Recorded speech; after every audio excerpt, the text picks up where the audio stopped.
So basically, I'm taking you on a murder mystery, but where we all know who did it. But the real question is why? Why did he do it? Residents of Helmsdale Toll House were awakened by a cry early on Friday morning, 1st of August 1817. Helmsdale was a small, newly developed fishing village in Caithness in the far north of Scotland, situated at the bottom of the Strath of Kildonan, where the River Helmsdale entered the sea.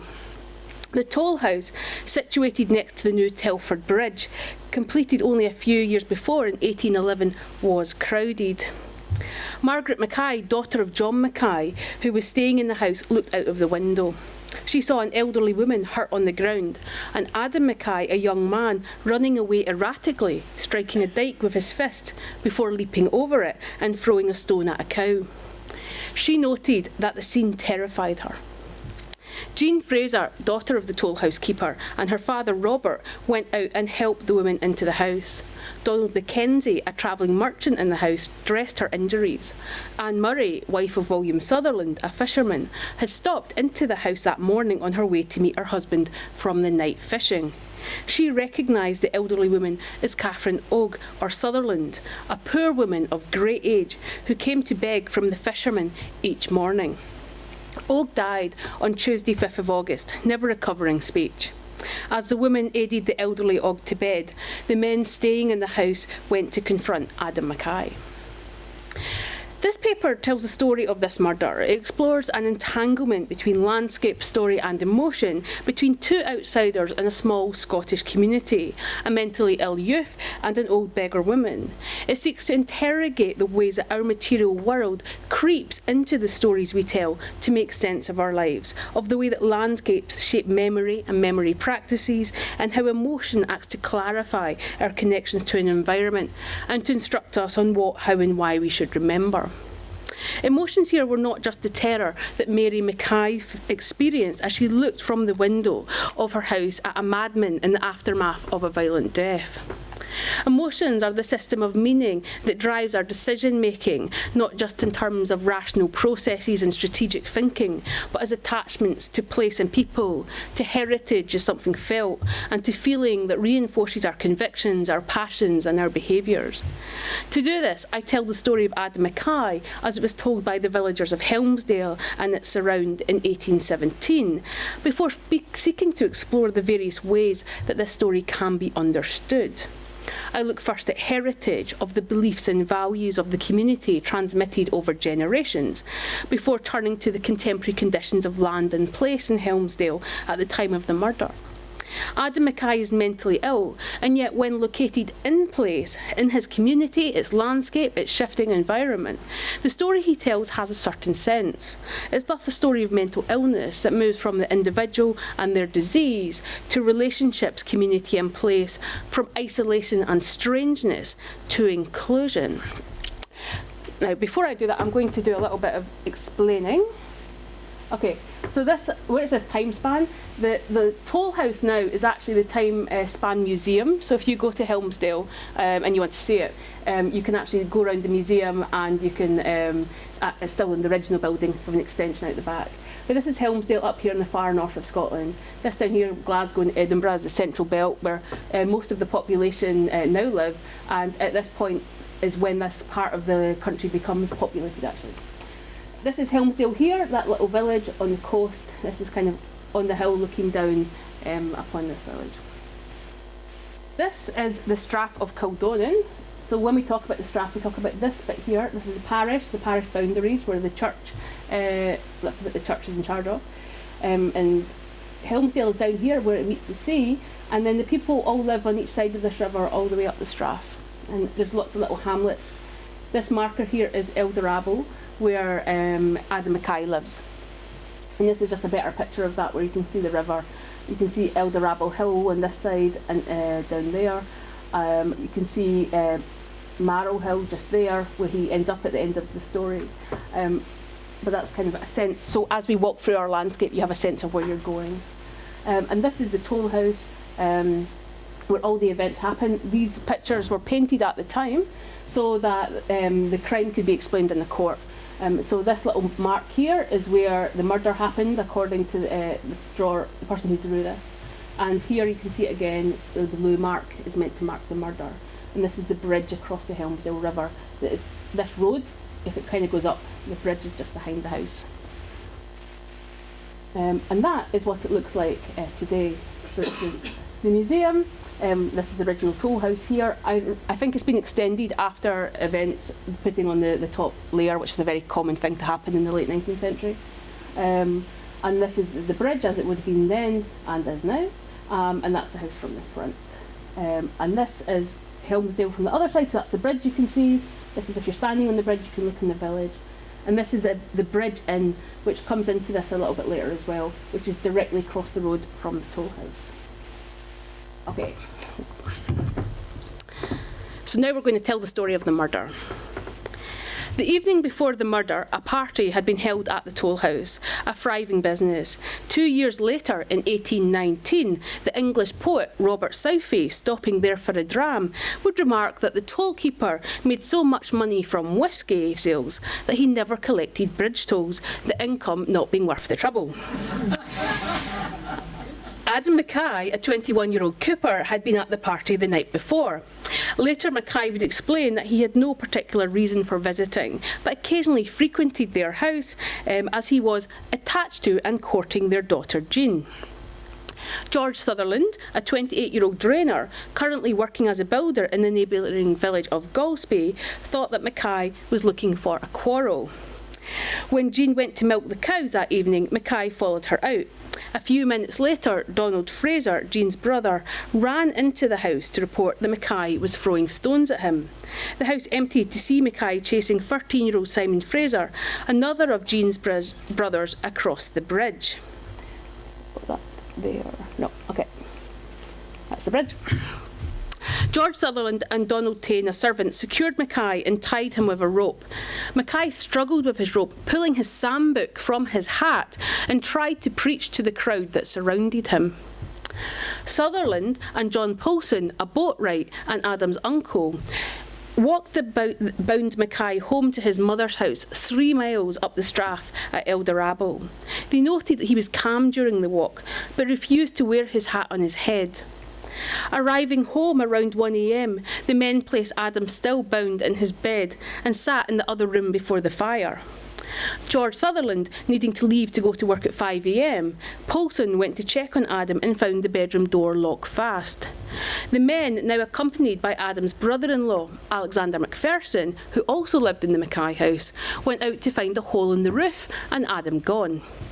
Sutherland noted that next time he saw Adam, it was when he was returned to the family by members of the village after the murder. Few people witnessed Mckay's movements that Friday morning. Robert Clunes, a night watchman in the fisheries, saw a man crossing Telford Bridge around 4 a.m, but did not particularly recognise it as Adam. The gap in the record is instead provided by Mckay himself. Mckay was deposed by John Law, the Sheriff of Sutherland, in Dornoch Jail on Wednesday, 6th of August. It is a rather remarkable account. During the night, Mckay had lain in bed, loosening the ropes with his arms until free enough to move. In the early hours of the morning, he left through the window, according to his account, and went to a burn, a small stream at a short distance from the house. There he spent some time praying and reading his Bible, throwing the rope with which he had been bound into the River Helmsdale. He arrived back in Helmsdale around 6 a.m. by his calculation, stopping to view a piece of land which he was in treaty with Robert Fraser for, and where he planned to build a house. He stood there for around 10 minutes, and as he left, he saw 2 women in the distance, leaving the house of Alexander Sutherland, herring fisher. He then came up on 2 cows bound to some wood at the end of the toll house. He gave the black cow a few ears of corn, which he pulled from the adjoining field, and threw a stone at the other cow, which was speckled. Mckay then heard some lowing of cattle and took up a large stone with sharp edge, something larger than the size of a man's hand, and threw it with great violence at a hen that was going near the cows. He did not know whether the stone met its target, but almost at the time heard an explanation repeated in Gaelic, "O God, O God." The voice seemed near and in very great distress, but he took no further notice of it. Instead, he went towards the door of the toll house, where he found people were not yet up, so did not disturb them. Shortly after, people came from the house, including Robert and Jean Fraser and some servants of George Alexander. Before these people, he took up a spade and threw some herring refuge from before the house. Robert Fraser wished to hand over the spade, but he refused and offered to give it to Jean. He then was grabbed by a cooper who bound his arms with ropes, and so bound he walked to Alexander Simpson's fish yard. Now, the fish yard is number 6, which is kind of around here. So the toll bridge, this is the bridge, and the toll house is kind of in this space. He's walking kind of over to here. A crowd having collected around him and wishing to be rid of their annoyance, he climbed up and sat on a heap of hewn stones. After some time, Mr. Simpson offered him his hand, and assuring him that he would be safe, he came from the heap and was taken into the house of his brother-in-law, Donald Paulson, in Wester Helmsdale. William Ross, a cooper who walked Mckay to Paulson's house, noted that he spoke normally, except that he expressed great reluctance to cross the bridge at Helmsdale, saying he would not cross it for any sum of money. The witness could not account for this other than as madness. Some hours later, having once more extricated himself from the ropes, Mckay left his siblings' house and walked to the top of the hill of Marrow, where he remained until found by his sister and her husband Paulson, who discovered his location by following his singing. He was then taken to his mother's house until the sheriffs removed him. Towards the end of his testimony, Mckay noted that he had noticed an elderly woman with a severe head wound in the toll house when he was being bound with a rope, and that some people had said that he did it. He challenged them to make a direct charge against him in front of witnesses, in effect to take an oath, but they declined to do so. Mckay finished his statement by observing that during the previous week there were things occurring in his mind which he cannot reveal to any human being, but at the present he feels himself in the possession of his mind and is fully aware of the import of the declaration which he has now omitted.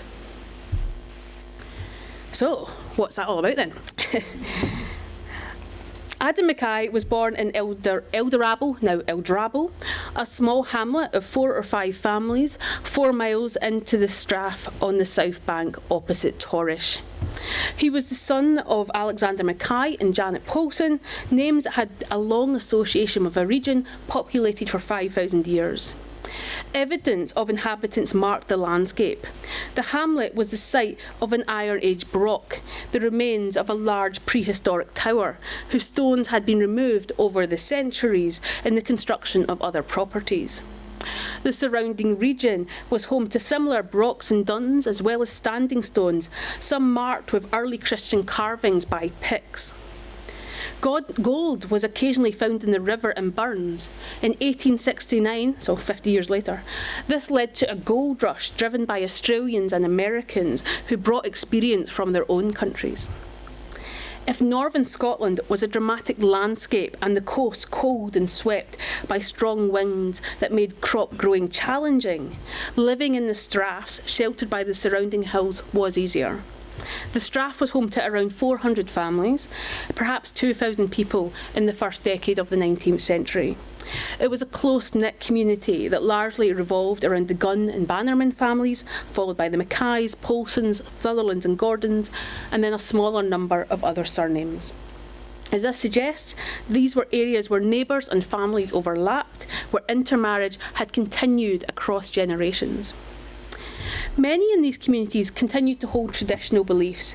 It was a land populated by fairies and folklore, a landscape remembered for the tales attached to place. The Reverend Donald Sage told such a story in 1840, spending considerable time on the geography of the tale. I'm going to read this at length. Below Kilfedder and its immediate vicinity is Solus Craggy, or the Rock of Light. This place is right opposite the Tov Dork, or the dark side of the Strath. Here, a conical rock about 100 feet high rises in the middle of the farm, and on this the sun shines during the very few hours in which it is visible in winter. This was the only ocular demonstration to the inhabitants of Tovdork that it had risen at all, and hence its name. A small rill washes the base of this rock and runs into the water. Below Solus Craggy is the place of Dalial, and behind where the farmhouse stood is a small loch about 10 yards long and 3 broad. This loch is but a pool of stagnant water and might very easily have been drained, but the inhabitants regarded it with a superstitious dread. There is a tradition that a pot of gold lies in a vault below, guarded by a large black dog with 2 heads. It is said that a tenant once had attempted to drain the loch and had succeeded, so that the water was all carried off. The only remuneration the unfortunate agriculturist received was to be aroused from his midnight slumbers by a visit from the black dog, which set up such a hideous howl as made the hills reverberate, and the poor man almost died with fright. Furthermore, with this diabolical music, he was regularly serenaded at the midnight hour till he had filled up the drain and the loch had resumed its former dimensions. Read retrospectively with knowledge of the gold rush, this story may have hinted at local insight into the minerals found in the landscape and the threat it might bring to a traditional way of life. But the attention given to place is not insignificant. This is not just a particular loch, but one whose meaning must be read through its relationship to light and shadow, to rocks and hills, and running and still water. The devil is found in dark places, still waters, in points of landscape, perhaps less desirable for living and farming. Landscape provided not only context, but meaning. Kildonan was also an area devoted to Christianity. A century earlier, and few would have rejected the idea that the devil walked through the landscape, acting as a source of temptation and corruption to the vulnerable. Accounts from both the spiritual and criminal often locate transgression as an active struggle with spiritual entities encountered in the everyday and attached to particular places or sites. If such ideas had declined across the 18th century, they had never entirely disappeared, particularly in lower order communities.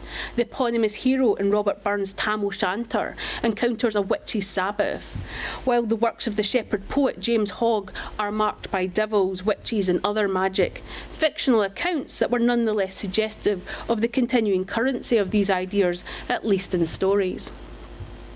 If the church was more tolerant of superstitious beliefs at some times than others, the evangelical revivals of the late 18th and early 19th century found space to combine both.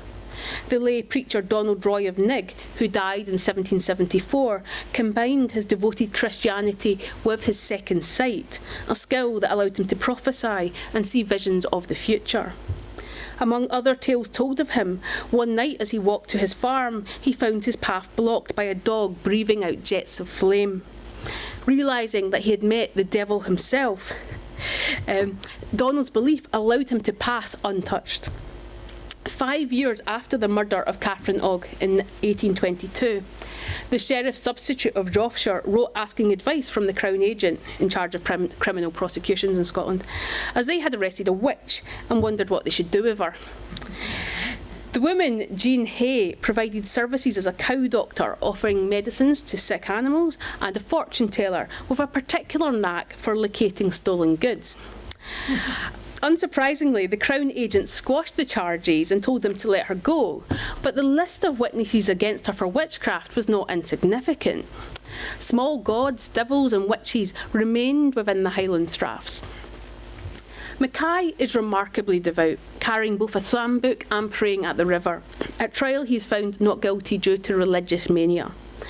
Religious mania was an illness marked by an extreme devotion or fetishisation of religious belief or practice. The most renowned sufferers of the 19th century were women who murdered their young children, believing it better that they died while infants and so going to heaven than risk their salvation later. The religious mania of one Miss N, a patient of Montrose Lunatic Asylum during this period, manifested in her belief that she was a witch with the power to harm people with prayer after she had fasted and prayed at the site of a religious well. The devil himself had appeared to her in the form of a handsome soldier. Another young man, a ploughman in the asylum, thought himself haunted by witches. He was disappointed that he did not have the miller's word, the Freemason's secret, or the second sight, all of which prevented him advancing his career.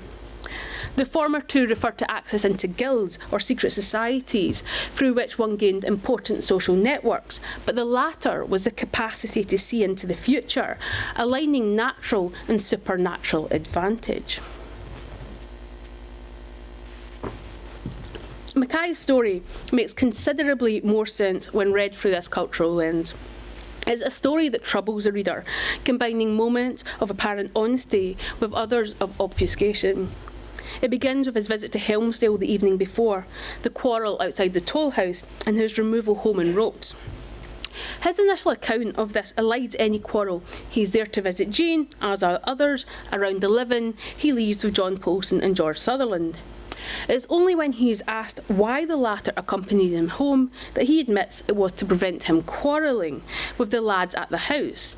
A quarrel that arose because, quote, he thought they were undervaluing him and that he was boasting of what he could do as a cooper. He acknowledges they tied him in ropes, but offers no explanation for this. Mckay locates himself as remarkably passive in this account. His actions are innocent. He walks from his mother to Helmsdale, he visits, he leaves. Most of the remainder are done to or around him. He does not quarrel, but it is prevented from doing so. It is only when asked why the lads are quarrelling that he addresses his role, boasting about his profession. An odd choice of word, given its strong association with sinful pride. Leaving the house next morning by, he claims, his bedroom window, but actually the roof, is not an auspicious start to the day.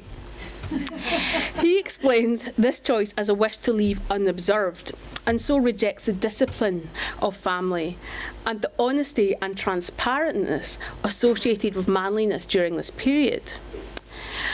The reader is therefore alerted that not all is well here. He then stops to pray at the river. This was a practice prominent in the Christian imaginary, following several examples in the Bible. But rivers are also sites to communicate with the small gods. The money, pieces of metal, pilgrim badges, and similar objects found deposited in rivers over the centuries attest to the ongoing practice of the river as a site to bargain with the supernatural, to make promises, and to receive spiritual intervention. Adam's prayer can then be viewed as evidence of his piety, but perhaps also suggestive of a moment of personal turmoil, something also indicated by his quarrelling and boasting.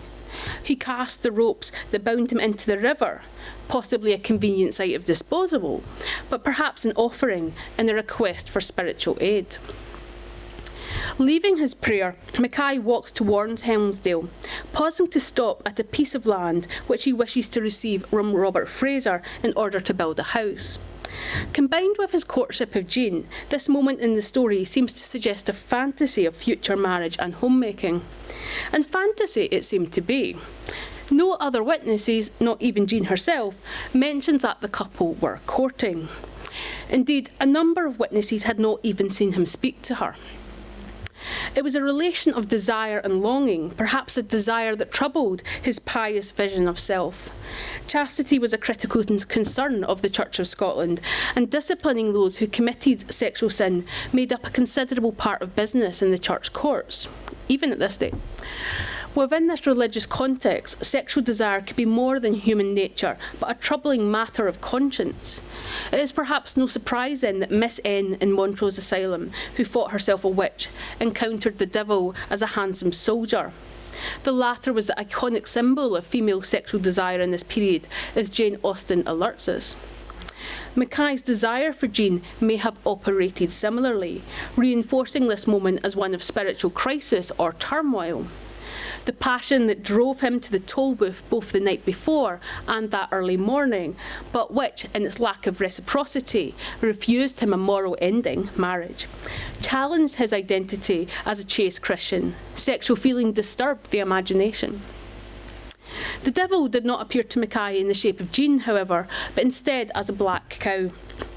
That the devil appeared as black animals was a commonplace in Scottish folklore, typically offering a pact or deal to those he wished to seduce. That there may have been a moral choice here seems to be reinforced in this tale by the fact that Mckay met two cows, a black and a speckled animal. He dismisses the speckled cow by throwing a stone at it, but to the black cow he offers corn pulled from a nearby field. If Mckay had been faced with a moral quandary, in this moment he seems to accept his fate as sinner, as one fallen from grace. It is in this moment he selects a stone that he throws at the hen disturbing the cows. The hen, of course, is apparently a metaphor for Catherine Og, the elderly victim. It's perhaps not the most original symbolism. Women are regularly described as hens in Scotland, even today. They are an... Really? My father-in-law always called me hen. They are an animal especially associated with women who are largely in charge of egg production and sales. Hens are also associated with witchcraft as the bearers of disease, the animal that brings misfortune to the house. That Catherine Og was found amongst the cattle might have reinforced to Mckay that she was trouble. Witches were particularly known for interfering with cows, causing illness and failures in milk, stealing milk, as well as providing the remedies that resolve such issues. It seems likely that Mckay was suggesting that Og was a witch, a human transformed into an animal, but one that cried out in human voice when injured. It is a reading of his testimony supported by the physical evidence of the crime. Catherine was not just injured by a large stone, but attacked with a spade that sliced open her skull an inch above her forehead. Folk belief taught that for a person to remove a witch's power, they should draw blood above the breath, usually done by scoring the forehead with nails or a knife. This was a more violent and extreme response than in most reported cases, but the location is suggestive of how Mckay interpreted his encounter with Og. A final moment that provides insight into Mckay's mindset was not provided by him, but by William Ross. Witches and warlocks could not cross running water. And after the crime, Ross remarked that Mckay panicked on being made to cross the bridge, saying he would not do it for any money. Like in his discussion of the pact he made with the black cow, Mckay here seems to acknowledge his guilt, aligning his behaviour with the diabolical. Ross simply thought it evidence of his madness. Adam Mckay's story then is not without confusion. He sits himself at a moral crossroad in a moment of spiritual crisis that seems to emerge as he tries to reconcile his sense of himself as a pious Christian with his human desire for admiration, both from other young men and the women he wishes to marry. This might be clear, but the rest is less so. The death of Catherine Og is a crisis point, one which he situates in a moment of diabolical temptation, but also as a justified response to an outsider, a witch. Her death aligns moralities, reinforcing the spiritual conflict that he'd experienced along his journey through the Strath. It may be a recreation of events through a landscape that helps him bring order to disparate events, something suggested by the witness who sees him throw a stone at a cow after the murder, not before. Yet it highlights how landscape, history and belief become touch points for Mckay as he seeks to narrate meaning and provide explanation for his actions. If Mckay's story was informed by a deep cultural heritage and attachments to land, his behaviour was also shaped by the dramatic social changes happening in his region. Helmsdale was a new town, largely developed after 1814. This is actually the plan that they make to when they start designing the plan just before that. The Dukes of Sutherland had been actively clearing their land of subsistence farmers from the late 1770s, moving their tenants into other villages and new industries. This was an active strategy of improvement, as the Enlightenment-led movement was called, where landowners attempted to enhance social and living conditions while also increasing their incomes from land. Most people in the Strath of Kildonan combined subsistence farming with a trade: weavers, ironmongers, shoemakers. There was no pre-existing sea fishing industry, although some worked in a small salmon industry along the river and local lakes. Helmsdale, however, was designed as a herring fishing village, a large and growing industry, and one that produced a range of new jobs, not only fishermen but coopers to make barrels, women to gut and pack herring, others to cure fish. The new town also brought builders and labourers to produce the new homes and infrastructure that the village would require. The workers were to be sourced from the strath, from the subsistence farmers that worked the land. They were to be cleared from their properties, which were in turn redeveloped as large sheep farms that required significantly less labour. The Kildonian clearances had been ongoing for several years in 1817 when the murder happened. The previous year, 1816, is now known as the Year Without a Summer, a result of massive volcanic activity in Indonesia that caused temperatures to drop globally. Harvests failed across Europe, leading to the worst famine of the 19th century, and the 1816 to 1817 winter was particularly challenging. Subsistence farmers, such as those that lived in Kildonian, were particularly hard hit by these events, and the ensuing crisis had sped up clearances in the strath, leading to greater movement into Helmsdale and other new villages.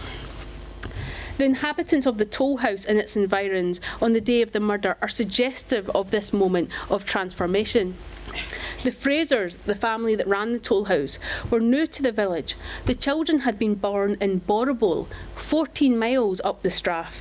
It had been cleared by 1817, but it seems likely that they had moved earlier, possibly taking up the new work opportunity offered by the building of the bridge and its need for a toll keeper. George Sutherland, who walked Mckay to his mother's house, as well as the other servants of George Alexander, who were resident that night. Sorry, that sentence didn't work. But George Alexander was responsible for building at least one house in the neighbouring village of Galsby, also a new village built in this period, as well as the inn immediately across the road from the toll house. And you saw the inn in one of the early pictures. It had 1816 on the wall. And the house in Galsby is called Roseley. They're building that in 1817 when this goes on. But I don't have a picture of that, sorry. I did try. Several people were attached to a new fishing industry as boatwrights, coopers, curers and similar.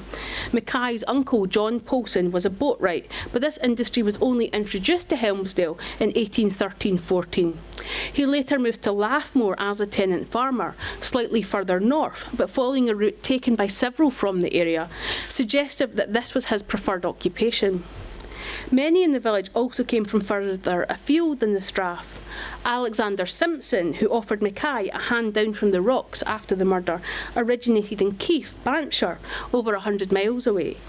One man was identified as a cooper from Leith, just outside of Edinburgh. These were not just incomers from very different regions of Scotland, but English speakers into a community of Gaelic speakers. So things were changing rapidly, and unsurprisingly, not everyone was happy about it. Adam Mckay himself is a good example of this. He was a cooper, but this was a new industry to Helmsdale, and one that was rapidly expanding. There were only 8 coopers in 1814, but 70 by 1818. He came from a family of weavers, an industry with a strong familial dimension, as it relied on the labour of women and children to spin and prepare bobbins. Mckay's father had died, however, at least a decade earlier. In his absence, perhaps the family decided for an alternative career for Mckay. The new job may have caused him some anxiety, as his quarrel over his ability as a cooper might suggest. The clearances were also a pressing concern. His sister Janet and her husband Donald Polson had already been cleared from their hamlet of Torrish immediately across the river from Eldorado in 1815 and were living in Helmsdale. When the ground had been surveyed in 1813, when Mckay was 16, the men of Torrish, plus a number from Eldorado, met to discuss resistance. Various instances of unrest followed, including a crowd of over 100 people running the surveyors out of the strath, and petitions sent for aid to the government in London. A Donald Polson from Torrish was almost arrested as one of the leaders. This was almost certainly Mckay's brother-in-law, and it seems likely that Adam Mckay would have known and possibly been part of such events. If causing a stir at the time, the impact was short-lived. Clearances continued. In June 1813, 94 people from the Kildonian Strath left on the Prince of Wales for Red River, Canada. A further 84 followed in July 1815 on the Hadlow. The immediate pressures on the Mckay family were evident. Adam and his mother had been served with notice to leave in 1813 and left in 1817, so eviction was imminent at the time of the murder.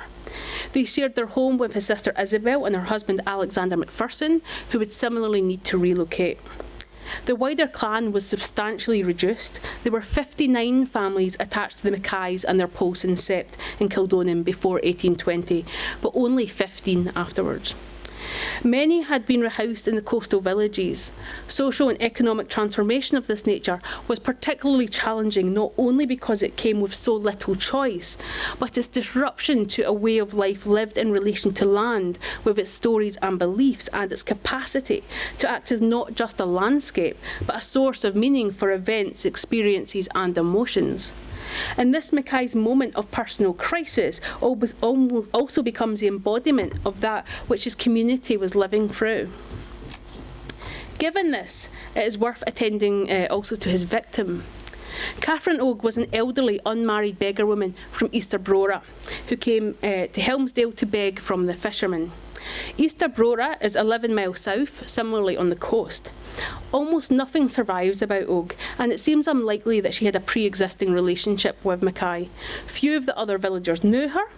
It would be easy to suggest that her death was a result of a random attack by an ill man, but her outsider status was not irrelevant.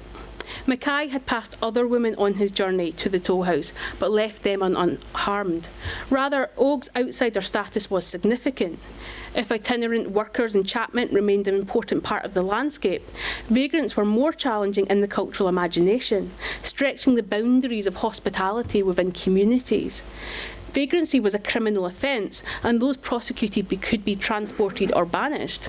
Despite this, they were largely tolerated as long as they didn't overstay their welcome. That Mckay chose to enact his violence on this outsider, however, is suggestive that she was out of place, her troubling vagrancy challenging his sense of order and comfort within his community. It is an action found amongst other youth of the period, such as the young men who harassed a drunken ragman in Lincoln of Arnott, or 19-year-old Alexander Wingate, who poisoned his household that included an illegitimate child. Those on the boundaries of society could find themselves targets of a rage that appeared to be underpinned by their marginal status. Communal resentments and social attitudes became manifest in the outbursts of often unwell individuals who, in channeling group feeling, removed the social niceties or humane constraints that check such action in others. This was not a murder committed by the group, but it was one which relied on Mckay's embeddedness within his community, its culture and beliefs, and the landscape that they lived upon and worked, and which they used to articulate their lives. Mckay's journey through the Strath, his encounter with rivers and hills, animals and villagers, offered a narrative of his conflicted self, his struggle to reconcile human desire and godly expectations. His attachment to place was not just an abstract affection to an inanimate object, but the way that place was deployed as a lens of interpretation for personal experience and mental life, part of what needed to be known. History too mattered. This was an old landscape, lived on for centuries, with small gods and large ones written into its contours. A place forever being altered by social and economic transformation that dislocated its people from the land, and in doing so, and perhaps especially for Adam Mckay, severed a relationship that was critical to the sense of themselves in the world. To talk of emotions here seems trite. A community living through such events, both a murder and a forced relocation, are of necessity moved, disordered, troubled, made angry and anxious. Emotion becomes the embodiment of the world and its impacts. But if emotion is everywhere, it is also extensive. It extends itself to land, people, the past, drawing these multiple and complex aspects of history together as narrative and meaning, and in turn making the individual communal, a self made for the passions and attachments of places, histories, and the people of whom they are part. If we have long recognised that mental illness and its forms and shapes are impacted by environment, attending to emotion acknowledges such moments of personal disjuncture as relational and contextual, as much of us as not. It is an us that includes the present, as these stories move across time and become deployed by us in the making of our own attachments to place, our own memories, and our own emotionally extended selves. After his trial, Adam Mckay was placed in Dornoch jail as a maniac in an era where access to secure facilities for the insane were still limited. The following year, he escaped with the help of a fellow prisoner, Alexander MacDonald of Torrish again, by climbing through the roof of the jail. On the same issue of the newspaper that announced their escape and offered a 10-guinea reward for their capture, a report from the House of Commons noted that Lord Binning had moved to bring a bill for erecting asylums for the care and confinement of lunatics. Mckay does not appear to have been recaptured. We find him again in 1841, living in Helmsdale, working as a wright or turner. He never married, but lived with his unmarried cousins, James and Catherine Matheson, for decades. He died aged 77 in 1873 from exposure to the cold, having fallen into the harbour and been unable to move. The villagers erected a handsome gravestone of Aberdeen granite in token of their kindly appreciation of his sterling worth as a humble and devoted Christian. Inscribed beneath his name were the words, "The righteous shall be in everlasting remembrance." Thank you.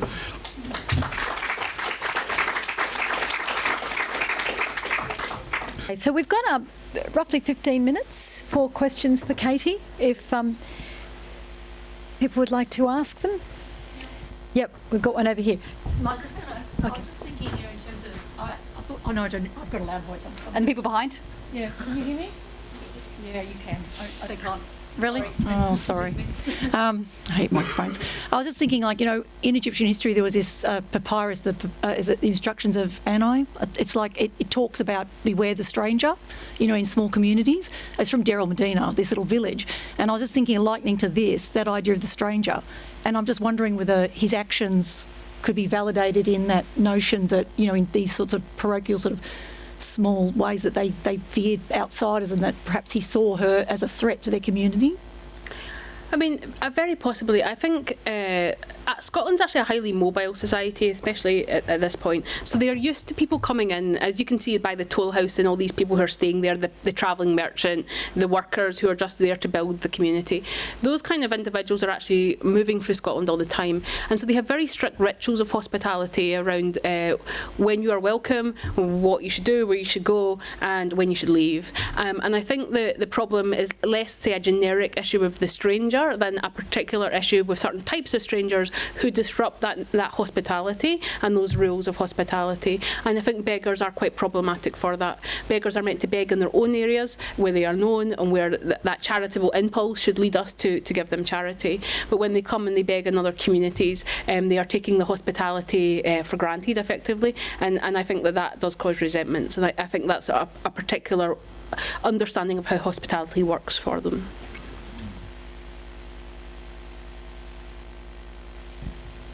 We've got a question down here after that. Okay. Thanks, Katie. That was very interesting in its detail. I've got two questions. First of all, is just straightforward, how did you come across this story and what popped about it for you? And secondly, would you describe your approach? You've used this crime to kind of unpack religious and imaginary and economic and social realities and contingencies of this particular time and place. Would you characterise your approach as microhistory? I actually was wondering that last night. So the book that I'm trying to finish at the moment is on neighbourly love, and so to do that I read literally a couple of thousand court cases, trying to figure out how people related to each other and when these moments of kind of disjuncture happened, and this case just happened to be one amongst them all. But it's utterly fascinating because his story is so weird, right? There's lots of murders in these cases. I mean, they're all crime cases. But this was a murder where the story that he tells about what happened is just quite bizarre. I mean, why is he telling us about a cow or standing looking at a house fantasising about a woman when he is actually meant to be telling us about how this woman died? And it's kind of that sort of the way that the story did not do the things that we were expecting it to do in terms of a criminal narrative that I think made me interested in finding out more and finding out, what was going on here. And then, then I went away and did all the hard work of, I did the genealogy and finding out, who the granny was and where they all lived, and the local history, the microhistory part of that. I think it is microhistory. I don't think that was necessarily my intention. My intention in doing this was not to make a contribution to microhistory. My intention was to, I think about emotions in place and how this person kind of came to commit this crime. But I think it was those techniques that helped us get there. Yeah. I've just got a question for you. What was the word you were using? It sounded like a Bible or something. He was reading from a psalm book. Sound. A psalm, like the Psalms. Sorry. Yeah. Sorry. Okay, psalm book. And had she been a beggar in this town, like, for a while? We don't have really. There's nothing about her in the historical record other than this event, but the fact that, like, one woman who is the wife of the Fisher people, she knew who she was, but she was the only one of any of the witnesses in the toll house who could identify her by name, like, and who she was. So I would suggest to me that she wasn't really a local, like, she hadn't been here for a while, and where she had been turning up had tended to been at the dock, where she knew she could get some fish for free, but also the woman. So the wives go down to meet the fishermen, not just because it's a romantic thing, but they're the people who take the fish and pack the fish and got the fish. So basically his wife would have been going to work that morning, and they would have seen these beggars who come to those places, because they would be the women sharing the charity, basically. So that's probably why she knew who she was. But she didn't seem to be well known in the community at all. Thank you. Thank you. That was an extraordinary and wonderful paper, and really rich, and I thoroughly enjoyed it. And my question is kind of back to the sources. You've talked about the kind of criminal archive that you've examined, and so I wonder if you could talk a little bit more about, the criminal archive is full of transgression and emotion and micro detail, but it's also a criminal archive. It's where otherwise forgotten lives, that's the only place that they are sometimes found. And it's, an archive created by state agents for a specific purpose. There's a genre there. So there are also kind of limitations or frustrations in using a criminal archive to tell a story that's not only a story about the law or the crime. And so I wonder if you could talk a little bit more about your use of the sources and your relationships with those sources. One of the things that Scotland is really fortunate for is we have amazing depositions, and that's part of the way that our legal process goes, is that before the Crown prosecutor makes a decision to prosecute, he gathers up all the evidence in written form, which is usually witness testimonies, and then reads them all and then decides whether there's a case there. So sometimes you actually get cases that never proceed as well, which gives you some insights into more mundane things like accidents and things like that. But I spend a lot of time thinking about these testimonies. First of all, you've got the confession from the criminal, which isn't always a confession, it can be a denial. And then you've got the witness statements, and to what extent they really are their voices or not their voices. And some are more edited than others, and I think when you read a lot, you get a sense of when the clerk has been more officious than in other times. But I think actually the more interesting somebody's story is, the more likely it seems to me that they write down everything they say. I actually think this one has more editing in it than, or Adam's particular testimony has a bit more editing in it than some, because they have to keep intervening to get him to actually address the issues. So he's telling them a story about, a cow, and they're like, yes, but what about the murder? So you can kind of see them slicing in on that narrative to kind of try and get them back on the path of the story. But I have another really great one of actually a 16-year-old who just is just the most amazing storyteller, and you can see the clerk was just like writing it all down because it has proper rhythm and pace and humour. And then there's a moment where the clerk goes, oh, hang on, he's changed his mind on this, and you could just see that the clerk was also having fun writing this up. So there's a real variety there between ones that are very edited and scripted and other ones that do seem to be much more true to the voice, which is not exactly in any sense the same as saying that was true to what actually happened in real life. I mean, as this very case shows, that these are narratives that people tell to make sense of their worlds, and sometimes those narratives aren't entirely honest, sometimes because you're ill, but sometimes because you're a criminal, and telling the truth isn't always very helpful to you. So instead you get to think about what is a person doing by telling this story in this way. Why is he doing that? And you try to kind of unpack those emotions and that mentality and culture, I guess, from those kind of intentional acts, I think. Yeah. Okay, we have a question here. Thanks, Caitlin. You talked about, I didn't get the whole sentence, attending to emotion acknowledges moments of personal disjuncture. I just wondered if you could talk more about what you mean by that. I don't think I got the whole sentence there, but that kind of idea that you were touching on there. I think I'd been thinking a lot about what I would have done with this case if I was a medical historian.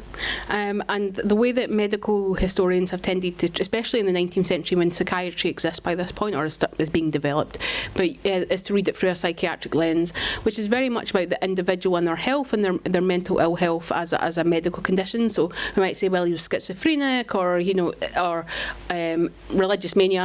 They would think about, well, what are the boundaries and scope of religious mania? What does that mean as a medical disease and a condition? And I think the problem I have with that approach for this story, but I think actually for a lot of mental ill health cases, is it turns the whole issue on the individual and on their health, basically.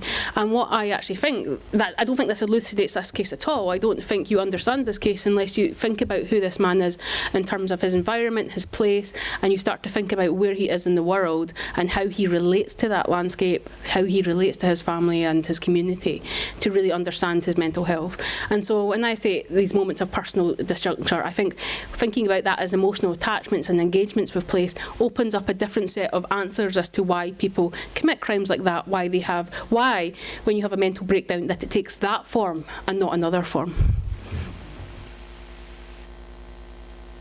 Probably got time for one more question. Yep.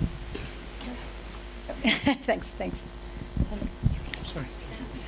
Right in the middle.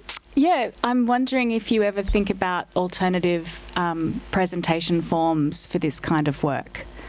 I mean, we've heard you in this sort of context of a academic symposium.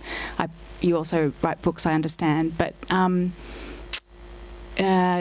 the story that you've unearthed and the detail that you've kind of been able to furnish from the various sources seems to me to sort of lend itself to other presentation formats as well. And I wonder if you ever think about that. Okay, so this is what every historian has, right? You should ask them. It's a really great coffee question. Every historian has a secret novel that they're going to write one day when they retire. And I kind of think, to me, this is my secret novel. I think this would be a wonderful I don't know how to fictionalise it, not to make it up, but to fill in all those details with some more with dialogue and relationship, and to actually put them into those houses and describe what the houses look like, and the things that good novels do. They put you in place, you help you feel what it's like to be there, to take some of these beautiful pictures and to translate them into words, and to think about what that landscape would look like if we walked through it and we touched it and we smelt it and we felt it. Yeah, I absolutely think this story would be perfect for that, and one day I might do it, but I'm actually utterly terrified of the idea of fictional writing, and so I think I need to maybe have my own psychotherapy and figure that out. I would read that novel. Yeah. I would read that novel. I was thinking when you were talking that it almost reminded me of a Hannah Kent novel. I was thinking about burial rites and stuff like that. What about, were you thinking, Catherine, of things like podcasting or other kinds of formats? Is that, yeah. I've done this case for the BBC and the Radio Scotland. It's not out yet, but when I was in Scotland a couple of weeks ago, that was one of the things I did, was recording around this case. But it was in a discussion of witchcraft in Scotland in different periods, and the way that witchcraft ideas continue into the modern. So, yeah. But that was... What do you call that? It's more like historical broadcasting, so it's not quite storytelling or fiction. It was very much in that historical broadcasting space. Okay, we might have to leave it there. So thank you so much, Katie. There's more Katie to come, though. But first of all, if you'd just like to join me in thank you for her paper.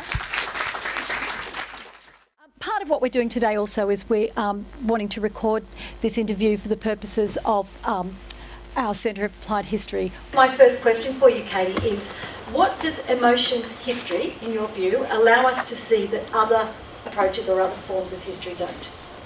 Yeah, it's a good question. I think what came out in this paper, I think, was that sense of relationality and the way that our motivations and behaviours and how we engage with the world are sometimes born of attachments that are unspoken and are felt, that are trained into us from many years from when we were small children, of how to think about a place and how to engage with a place, and it allows us to open up all those connectivities and relationships. I think that when we started doing the history of emotions, we were very engaged with the idea of emotions as love, hate, anger, rage. And still, I think that's important work to do, to understand where those words came from, what they mean, what kinds of behaviours they relate to. That's a very big part of our work. But I think increasingly where the field is kind of going is to worry less about the words that we attach to those emotions than to think about what they are actually doing in helping shaping social relationships. And that's what I think I'm interested in, is thinking about what emotions are doing in all sorts of different contexts. And are you seeing that vocabulary becoming more kind of varied? Because as you say, I mean, having been part of the centre myself, there was sort of those kind of macro emotions that we were starting with. Of course, I was working on humour. And so that always, the big question there was, is that even an emotion? What is that? You know, do we categorise that under emotion? And so have you found that vocabulary has become a little bit more, diverse or refined as you've gone through? I think if anything, it's got messier. That's what I meant. A way that when we talk about anger, we seem to have something we can hold on to, even if you then start to study it and realise it means 100 different things in 100 different contexts. But there's still something there you feel like you're holding on to. Yet when I talk about an attachment to place or to people, what on earth does that mean, actually? And I kind of think that we start to struggle to find a language to put onto some of these relationships or to these feelings that we have that aren't very nameable but nonetheless are important, and so we're having to develop a new vocabulary and a way of explaining what emotions are doing when we're not just talking about ones that have labels. Okay, so I have another question for you, which is, do you need, as an emotions historian, to develop specific research methodologies to do emotions history, would you think? I think that question has sort of been circulating around with some of the other ones that we've heard from your paper today. Yeah. I think my answer to that is actually yes. I think some sort of, I think everything you do in an archive has a methodology, actually. But I think some types of emotions history might seem more straightforward or more intuitive. You go into an archive, you look at documents, you look for emotions words or obvious incidents where emotions seem to be there and available to you. And sometimes we don't think very much about a kind of method as a theory or something to try and explain that. We just kind of say, well, this is what the text seemed to be telling us. But the challenge, I think, for historians of all kinds, actually, is that when you do that, you often take your modern assumptions about how emotions work and what those words mean, and then you are applying them to very different periods and contexts. And so one of the important methods is actually to historicise those things and to say, well, what is it that they mean at that time? What is it doing in that particular context, in that environment? But I think more than that, if you kind of want to get into what I'm doing, which is more than just understanding what, say, a word like anger means or what it's doing in that context, but to think about relationships, you do need to start to think about emotions as something more than just impulses that bodies do, and there's lots of really good theories and methods to help us think about emotions as social products, as things that groups create, that are things that are norms that are embodied by us. And I think those kind of theories help us understand better how they work in social situations and in group contexts. Do you think, I'm going to ask as a lit scholar, do you use any literary methodologies in what you're doing? I did hear you mention some literature as you were going through today, so how does literature help you? I really love literature because I think when I'm not entirely convinced by the idea that there's a historical source that has some kind of true access to the past anyway. I think every source is constructed that people are telling stories and they are telling them for particular purposes. That's not to say that they are lying, okay? I write a love letter to my husband. It's not because I'm lying about my love, it's just that there are certain genre forms of how you express love to somebody, and they shape that our expression and also our feeling of love. And a similar way, when novel writers are also humans that live in the world and are thinking about how the world works, and they might write it in a fictional mode, but they're still doing certain kinds of intentional things around communicating with the reader. And so I kind of think that my sources and sense are in that a spectrum where literature is just one of them. And the nice thing about novelists is that they often like to think about the stuff that I want to think about. Because if you're writing a love letter or a criminal indictment even, you have a very particular intention around writing to your husband or around prosecuting somebody for a crime. Whereas a novelist might be going, I want to actually think about how human relationships work in the world. I want to think about what witches are doing in 18th century Scotland, as say James Hogg is doing, or Tam O'Shanter, Robert Burns is doing. And so it allows us to actually get access to some of the questions and ideas that we ourselves are trying to figure out in things like criminal records. So I find them quite useful for that reason. And I was wondering also about the question when you were sort of, taking us through your case today, I kept thinking about the question of implied emotion throughout it. And if I could just very briefly allude to this morning when I was talking, when I was looking at the public record of opinion around this particular building I was talking about, what became apparent to me was an untold story of protest and anger toward these buildings. That the public record was so positive, but in that public record there was clearly a sense that they were responding to another emotion out there, another set of feelings and responses. And I sort of wondered, when you were talking to how do you go about identifying emotions that are unstated in text but seem to be kind of circulating around their production and responses to them? Just have to read very closely. Yeah. No, but I do think that is, and I think that's why, like, for all that's a micro-history and it's a kind of very detailed one, I think that part of its richness is that I've actually read 2,000 other cases, actually. I think there is a sense of which you get to learn a society just by reading lots and lots of its documents and starting to understand why they're producing them, what they're saying, and then you take those individual case studies where you have that lots of rich detail that you can kind of build up, but you're reading it through all of that other knowledge that you've gained, all of that other thinking. And I think that's where you can see those implied emotions, in a sense. They highlight them for you because you start to go, hang on, this feels a bit wrong, something else is going on here. Maybe it's a bit of an intuition or an instinct, but I think it's more of a training of just looking through lots of documents, you start to recognise it. Mm-hmm. And is emotion part of your own methodology? Oh yeah, absolutely. I mean, why curiosity? That's an emotion of sorts. But also, I think that some of the people the cases like this, which I like to build up as an individual case, it's because I really care about the people. The case is something about it which is just interesting and exciting, and often because for Adam Mckay, I feel sort of deeply sympathetic towards this young man in this kind of terrible situation who has no kind of help in some ways to deal with this crisis, so that ends up with this murder of this poor woman. And so I feel a huge amount of empathy for him, I guess, and that kind of encourages me to keep engaging.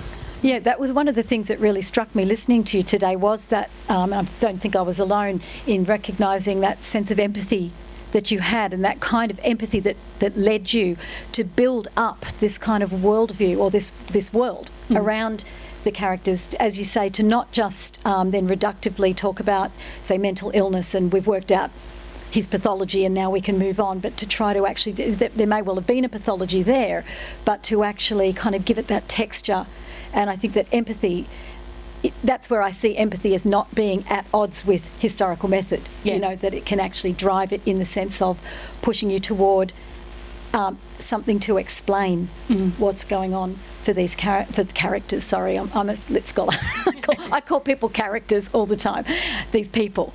It struck me also that your empathy for your subject this time is different, as somebody who's been following your other crimes, particularly male crimes, male perpetrated crimes against women that you have been doing in your other work, that you seem to have a lot more empathy for him than for some of the other men that you've studied in your time. So some of the men that I study I really dislike, but I actually the ones I dislike tend to not be the poor men, and it's certainly not young teenagers who are having mental health crises. Them I feel a lot of sympathy for. But I even actually have quite a lot of sympathy for violent husbands who are working class men, because I kind of think that they often come from actually quite difficult circumstances too. But the one that I really dislike in particular is a guy that I'm writing a biography of, which is you should always write a biography of somebody you actively dislike. It's useful. He's called Gilbert Innes of Stowe, and Gilbert Innes was a banker. He was born in 1750. He dies in 1830, and he ends up in the top role in the Royal Bank of Scotland. He runs the bank, and he never marries, but he has at least 32 illegitimate children that I can count. And he just goes through women, like he gets all these women pregnant, and he pays them off, and often they end up in terrible circumstances, because this is a period where illegitimacy and single motherhood is a social stigma, and it's very difficult to live through. And while I actually can forgive people who get their girlfriend pregnant and then sometimes it doesn't work out, what really annoys me about him is that he just does it over and over and over again, and he must know the consequences, especially given that these women write to him and tell them about all the terrible things about their lives, and it's that kind of disregard, I think, for them that makes me dislike him. But I also found that quite a useful emotion as well, because I think it actually led me to want to understand why he behaved like that, because I don't think it's too easy to turn around and say, well, he was just a horrible person. I think that's too glib. Instead, I was kind of like, well, he must be able to justify that behaviour to himself, and so how does he live with himself? And I think that led me down that path of going, well, I need to understand him better and his motivations and how he sees his relation to these women, to his children, and to the world. And I think that has led to a more richer biography. So even the emotions of dislike are sometimes quite helpful. Well, being a woman working on medieval literature, which is often just very hard on women, you have to sort of find you have to, as you say, I suppose, reflect on that initial maybe revulsion that you have, or sense of anger toward what you're reading, and you find a way to kind of make it investigative, I suppose. So I might ask you, given we are thinking about different periods here too, so the thing about your research is I've noticed that you're writing on Ireland and you're writing on Scotland, and you are also kind of moving across a reasonable swathe of time in your research as well. So I was wondering about whether there are any particular periods that you think are, as an emotions historian, are more kind of emotions rich, as it were. Are they all equally rich? Do you prefer working on a particular time, place? I think they're all equally rich. I think some periods have more sources than others, and so therefore you have to work a bit more imaginatively with some types of source materials than others to find information and find the things you want to say. And perhaps that means that there's some kinds of stories you can't tell for some periods and sometimes for others. But I think they all have emotions, and they're all there just to be looked at. So I guess my favourite period probably is this long 18th century, where I tend to centre my work. But I think that's because I know it so well, and especially perhaps for emotions work, that it really does help the further down that rabbit hole you fall, effectively, in understanding these people and how they think about the world and how they see things, and you can think like them. I really like the medieval period because it's so unusual to me, and I come at it and I'm like, oh, they're all so strange, oh, isn't this exciting? And so I get a lot out of being excited, but I suspect that my insight isn't as rich in some ways because I don't have such familiarity as I do with the period that my core work is around.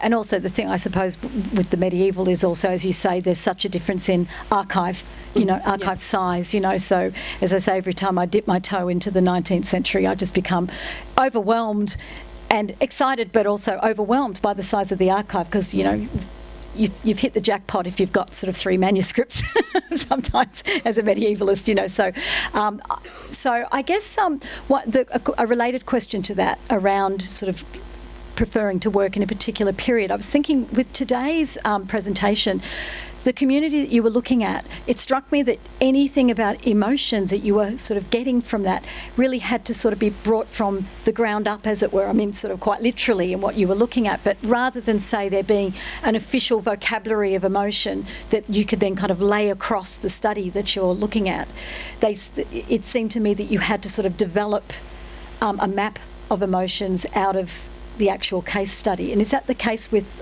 all of the studies that you do, all of the case studies that you work on, or? I think it is for the working class, and that's just because there's been so little done of this kind of emotions work for that social group. And if anything, a lot of history continues to fall into the stereotype that the working class are sort of emotionally diminished a bit hard, and that they wouldn't have deep and rich, complex lives. And you can contrast that with my social elite that I started off my PhD on, who were part part of this culture of sensibility, which is this big 18th century emotional movement where they read, they have lots of poetry and books and novels telling them how to feel. And then when you read all those books and novels and then you read their letters, and you think, yeah, these are people who are trying at least to practice that culture of sensibility. They're trying to emote in like civilized people, which is the point of the culture of sensibility. You can see that discourse informs them. And so you're like, well, where is the discourse for the working class, right, or for the ordinary lower orders? And so instead of getting to read some nice novels and them tell me the answer to that, I've had to figure that out just by looking at how they actually relate to each other. So it's been a different kind of research, I think, but it's not, I think, because where the emotions work very differently. I think they do have these discourses, these knowledges of how they should behave that shape their emotional lives. It's just that nobody had done the historical work of figuring that out. And are there ever moments, and this relates a little bit to a question that you were asked before, but I guess one of the questions I had is, how do you ever have moments where you really feel you've identified authentic emotion? Again, as a medievalist, one of the really difficult things is that a medieval literature and medieval texts are full of performances of emotion that I've gotten in the habit of mistrusting. When somebody cries, I start looking up what saint, is this Virgin Mary tears? Is this saint's tears? What are they imitating? What discourses are they attempting to situate themselves in? And I've gotten really out of the habit of treating these things as authentic emotion. Sometimes when I'm back in the classroom, I'll be quite free about talking about the emotion in the text, but I've become very guarded about it. And I wonder, does your archive allow you to start feeling like I've hit upon authentic expressions of emotion in what I'm looking at? I think I don't really believe in authentic expressions of emotion, so I think there's that. I kind of think that the world provides us with languages for us to, because emotions are these abstract things that we feel in the body, but when we have to describe them to somebody, then we put a language on it, and how we find that language is in these wider cultural ideas, or in the stories we hear, or in the saints' lives that we have read. And so that our emotions are absolutely informed and created through those literary contexts that are around us. So I worry less that there is an authentic emotion there in the first place. I think that emotion is that act that we do of making sense of our feeling through that community, through the world around us. Mm-hmm. Okay. But you think we have them, right? I think we have emotions, yes. Okay, well, I'm just going to check the time. We've got a little bit more time to discuss another issue, which is, okay, so today we have some early career historians here with us and people interested in history in all kinds of ways. What signs will tell them that they're onto a great emotion histories project? Like, what's the moment at which you know this is going to tell me a lot? Are there signs that jump out for you, and somebody else to ask you today, what is it that makes it pop for you as a great emotions story or history that you can tell? Or is it more a case of asking the right questions of your archive?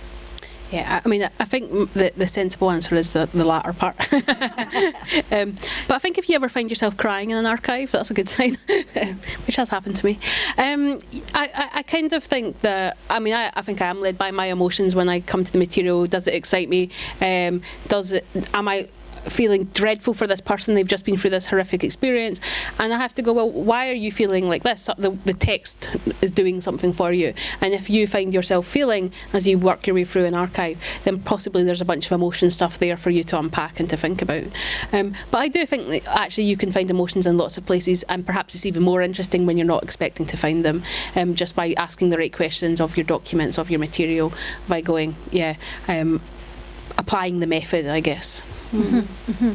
And are you able to bring your emotions research into, say, classroom contexts? Does it change the way, say, teaching or historical pedagogy can work? Can we teach differently through emotions history? Yeah, I think so. Partly because it's made me think that being in the classroom with your students is actually quite important. And that sounds like very obvious, but increasingly as we move over to online lectures and a whole lot of stuff, the opportunities to be physically in a space with other human beings are actually reducing in the academy as we make more emphasis on people having freedom to choose when to access and come in and encounter each other. And whereas I kind of think that what emotions history has taught me, that a lot of our learning is actually about human engagements, and that encouraging students to understand that their learning is better when they engage with other people is actually quite important.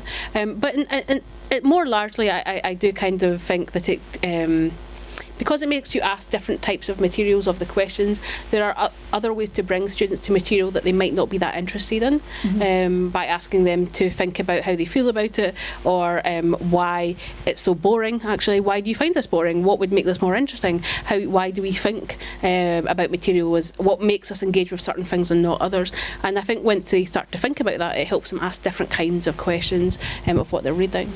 It's interesting when you were saying that about coming across a text that's bored. One of the exercises I occasionally do when I get the opportunity with a class is to get them to write a parody of a text that they don't like, because it makes them have to deal with their resistance to a text and try to switch it emotionally for themselves, to make it something funny, or to make something funny out of something that they're resistant to.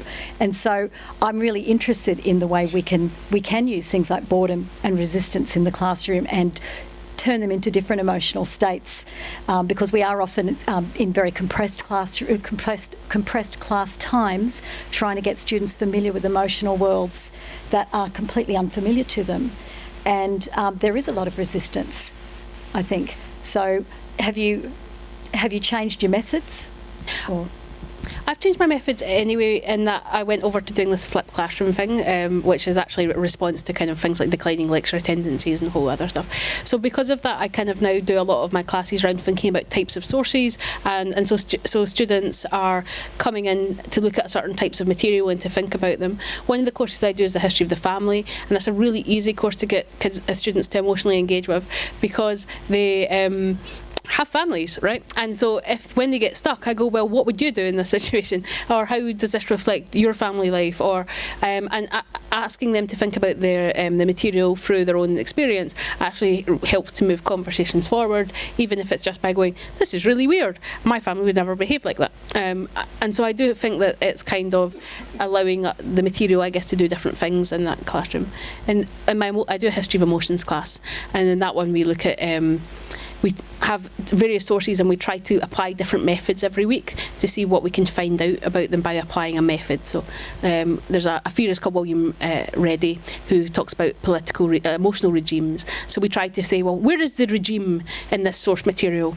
And one of the things I like about that is that they are trying to do that, and then they go, oh, hang on, I can see this happening in the X newspaper that's happening today in the news. And so you're teaching them to do these readings, and they're able to make those connections to things that are happening around them, and that's quite rewarding, I think. Okay, Katie, we've worked you very hard, so thank you so much for giving us some insights into your practice as an emotions historian. It's an area that's still developing, a methodology that's sort of still in motion. So thank you so much for your insights into it. And so if everybody would like to thank Katie with me, that would be great. And thanks to you all for listening. Yeah.